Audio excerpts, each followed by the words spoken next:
Welcome to ETV prime. అతడు సినిమాలో ఒక డైలాగ్ ఉంటుంది, సిగ్గా భయమా గౌరవమా అని బ్రహ్మానందం మహేష్ బాబుని అడిగితే సిగ్గుతో కూడిన భయం వల్ల వచ్చిన గౌరవం అయి ఉంటుంది అని చెప్పేసి ధర్మవర సుబ్రహ్మణ్యం గారి డైలాగ్ ఉంటుంది అనమాట. సిగ్గా భయమా గౌరవమా, సిగ్గుతో కూడిన భయం వల్ల వచ్చిన గౌరవం అయి ఉంటుంది. అలాగా ఇప్పుడు తాజాగా టీటీడీ ఈ బోర్డు మీటింగ్ ఒకటి జరిగింది, చంద్రబాబు నాయుడు గారు అధ్యక్షతన. అయితే ఆ మీటింగ్లో టీటీడీ చైర్మన్ బిఆర్ నాయుడు గారు లేరు. ఇది చాలా పెద్ద సంచలనమైనటువంటి వార్త. ఎందుకు అనంటే తిరుమల వేదికగా జరిగినటువంటి అనేక సంఘటనలు మనం చూస్తున్నాం.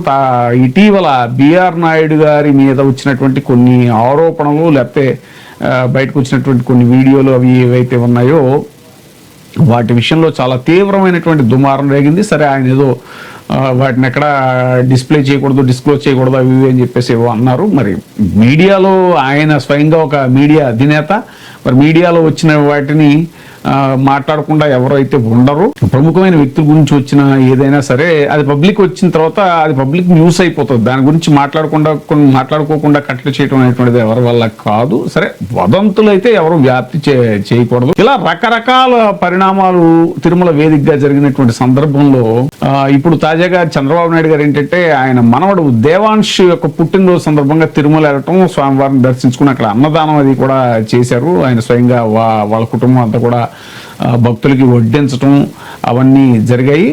అయితే అక్కడ జరిగినటువంటి టీటీడీ మీటింగ్లో వాళ్ళు ఈఓ వాళ్ళంతా ఉన్నారు, కానీ చైర్మన్ గారు మాత్రం లేరు. ఇది ఎందుకు ఏంటి అనేటువంటిది ఇప్పుడు పెద్ద ప్రశ్న కింద మారింది. మరి తిరుమలలో జరిగిన పరిణామాల వల్ల, లేదంటే బిఆర్ నాయుడు గారి మీద వచ్చినటువంటి ఆరోపణలు ఏవైతే ఉన్నాయో వాటి నేపథ్యంలో ఆయన ఏమన్నా మరి దూరంగా పెట్టారా ఏంటా అనేటువంటి రకరకాల ఊహాగానాలు అయితే వినపడుతున్నాయి.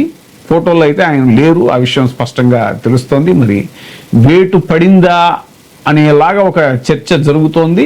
మనమైతే ఇది కన్ఫర్మ్ చేయట్లేదు, కానీ అంటే బయటకైతే ఇంకా ఏమి వార్తలు రాలేదు. కానీ మరి అంత ప్రముఖమైనటువంటి టీటీడీ బోర్డు మీటింగ్ లో చైర్మన్ లేకుండా ఎలాగా అనేటువంటిది ఇప్పుడు పెద్ద ప్రశ్న. అనేక సంఘటనలు చూస్తున్నాం మనం. అసలు చంద్రబాబు నాయుడు గారు ప్రమాణ స్వీకారం కూడా చేయకముందే నేను పాలన ప్రక్షాళన అంతా కూడా టీటీడీ నుంచే స్టార్ట్ చేస్తానని ఏ ముహూర్తంలో అన్నారు. కానీ టీటీడీ వేదికగానే అనేక పరిణామాలు జరగటం, అపచారాలు జరగటం, ఎన్నో ఆరోపణలు టీటీడీ ఎదుర్కోవటం, ముఖ్యంగా కల్తీ విషయంలో ఏమాత్రం ఆధారాలు లేకుండా రకరకాల ఇవన్నీ మాట్లాడి ఆ తర్వాత సిబిఐ ఇది సుప్రీంకోర్టు ఆధ్వర్యంలో నియమించినటువంటి స్పెషల్ సిట్ ఏదైతే ఉందో, సిబిఐ ఆధ్వర్యంలో నిర్వహించినటువంటి సిట్ వాళ్ళ ఛార్జ్ షీట్లో కూడా ఏ పేరు లేకపోవడం, వైసీపీ నాయకుడు పేరు లేకపోవడం.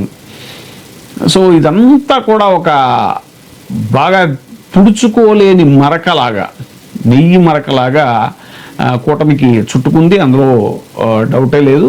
కాకపోతే దాని నుంచి బయటపడే మార్గం లేక పదే పదే ఎదురుదాడి చేస్తూ వచ్చింది కూటమి వైసీపీ మీద. కానీ రాను అది దానివల్ల చాలా డ్యామేజ్ జరిగింది అనేటువంటిది అర్థమయ్యి మెల్లిగా దాన్ని టోన్ డౌన్ చేసి ఎక్కడా కూడా మాట్లాడకుండా సైలెంట్గా ఉన్నారు. ఏకసభ్య కమిషన్ అన్నారు, దాని మీద కూడా ఇంకా ఏమీ నూరు విప్పట్లేదు. అంటే దాని ఫంక్షనింగ్ స్టార్ట్ అయిందో లేదో తెలియదు. కానీ ఇవన్నీ కూడా రకరకాల పరిణామాల నేపథ్యంలో ఇప్పుడు అసలు ఈ మీటింగ్లో చైర్మన్ బిఆర్ నాయుడు గారు లేకపోవడం ఏమిటి అని తాజాగా ఆయన ఓ ప్రెస్ మీట్ కూడా పెట్టి చాలా ఘాటుగా అన్నిటికీ రిప్లై కూడా ఇచ్చారు. అయితే ఆ రిప్లైలో ఘాటు ఉంది, కానీ వాస్తవాలు ఉన్నాయా లేవా అనేటువంటి చర్చ కూడా జరుగుతోంది. ఇలాంటి అనేక పరిణామాల నేపథ్యంలో మరి బిఆర్ నాయుడు గారు ఆ మీటింగ్లో లేకపోవటం అనేటువంటిది ఇప్పుడు పెద్ద చర్చనీయాంశం అయింది. చూడాలి దీని మీద ఏమైనా వివరణ వస్తుందా, లేకపోతే సైలెంట్గానే ఉండిపోతారా అనేటువంటిది. మనం చెప్పుకున్నాం చాలాసార్లు, టీడీపీ అంటేనే తేలుకుట్టిన దొంగల పార్టీ అన్నట్టుగా ఉంటుంది అనేటువంటి ఒక చర్చ జరుగుతూ ఉంటుంది.